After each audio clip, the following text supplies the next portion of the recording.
Guys, welcome into my college football week number 7 computer model predictions, where we try and find the best value in a certain game based on the overall computer simulations. You know, I always say it's a conversation starter. At least it's always interesting to look at what the computer models are saying, especially if they're saying something, you know, is really likely going to happen. And of course, we do have the consensus best bets for week number 7. This is just a compiled top 10 list of, you know, based off of all the computer models I look at, they're all saying the same thing. So you've got Miami of Ohio at Bowling Green, the over 47.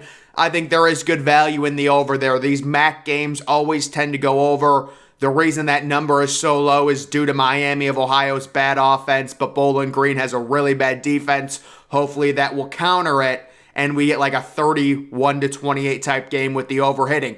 Buffalo at at UMass, the over 46.5. The model's very strong on that one. Buffalo probably would have to do some of the heavy lifting, maybe, you know, a 42-13 type final.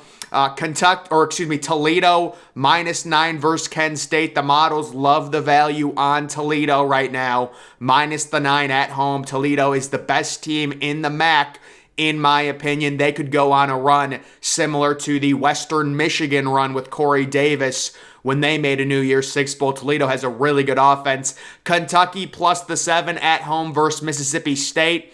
You're getting pretty good value on Kentucky. Of course, one of the main issues we're running into right now is the injuries. These models cannot predict injuries. We've got so many injuries right now to quarterbacks within college football.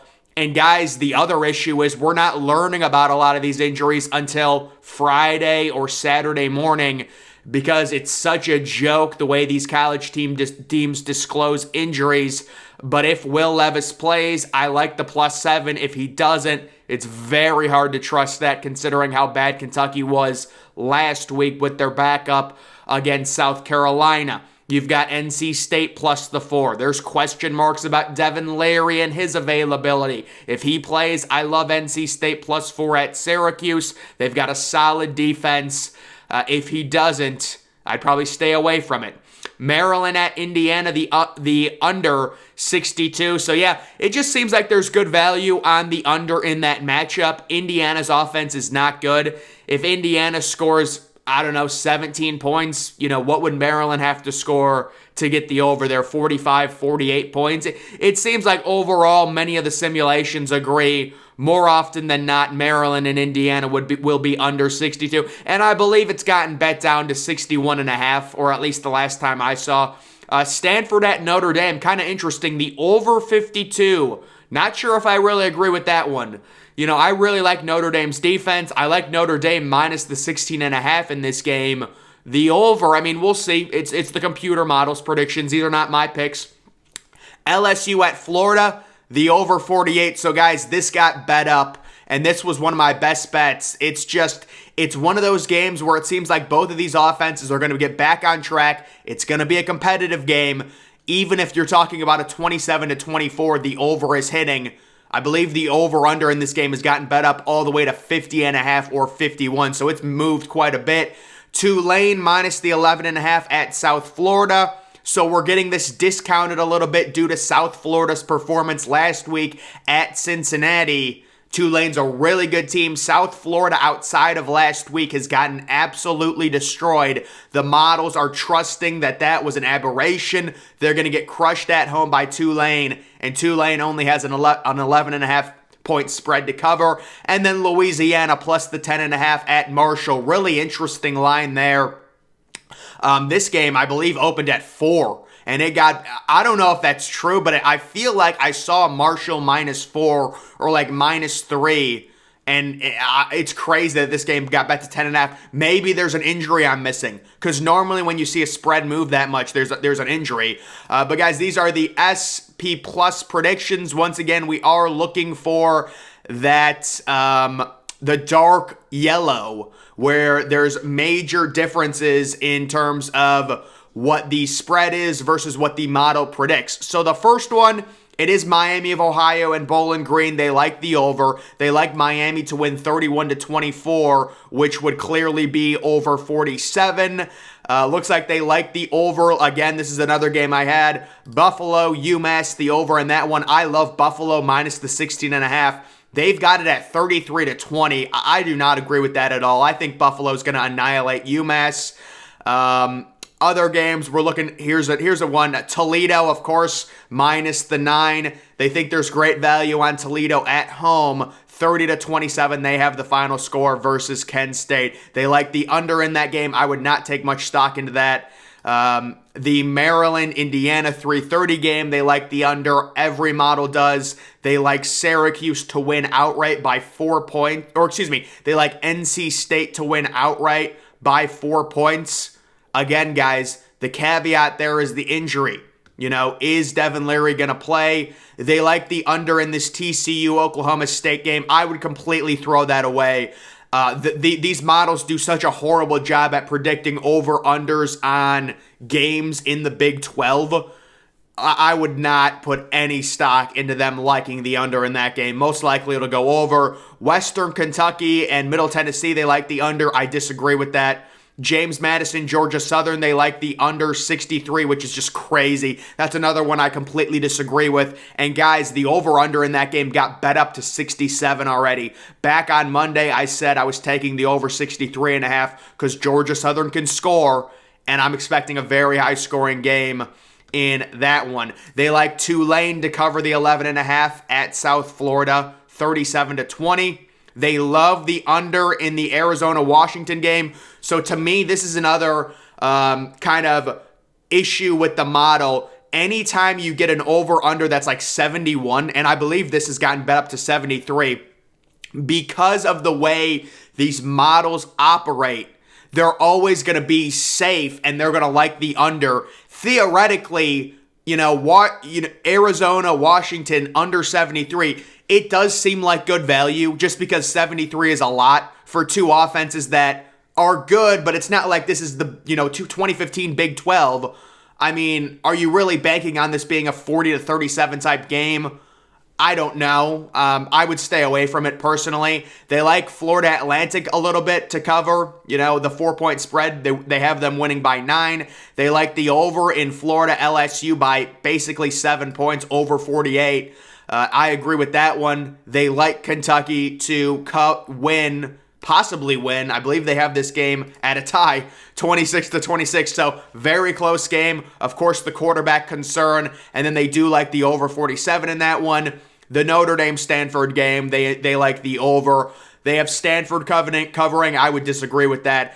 I would honestly say the under and Notre Dame covering. I could see this game being like 35-7 or something like that. I just don't trust Stanford. And Notre Dame seems like they're on a warpath.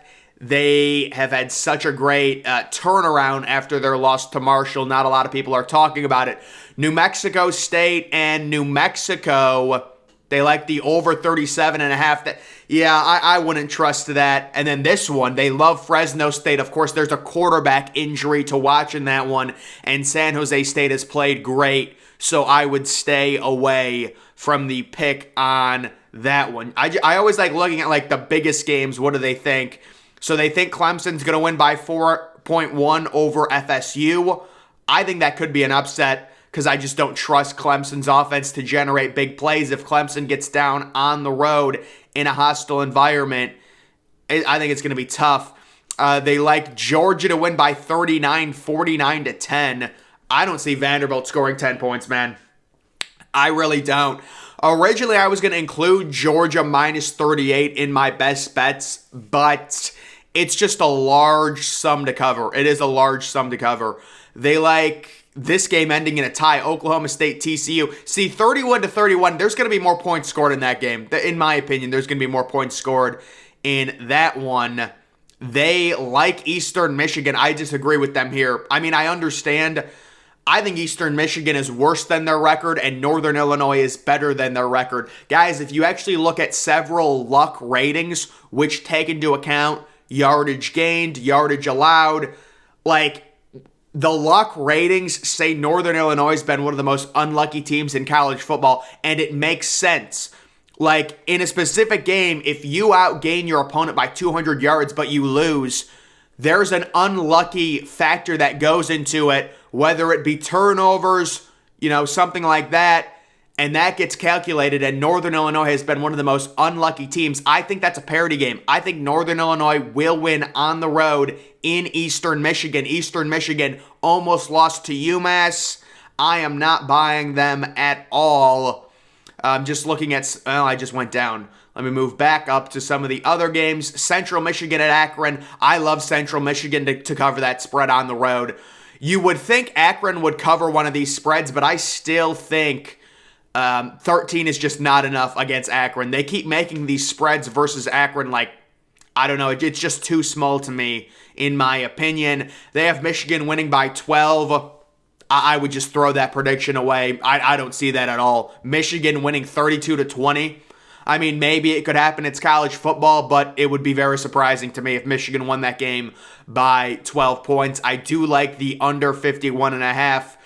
I saw something where Michigan's under record is like 5-0-1. That actually gives me some trepidation.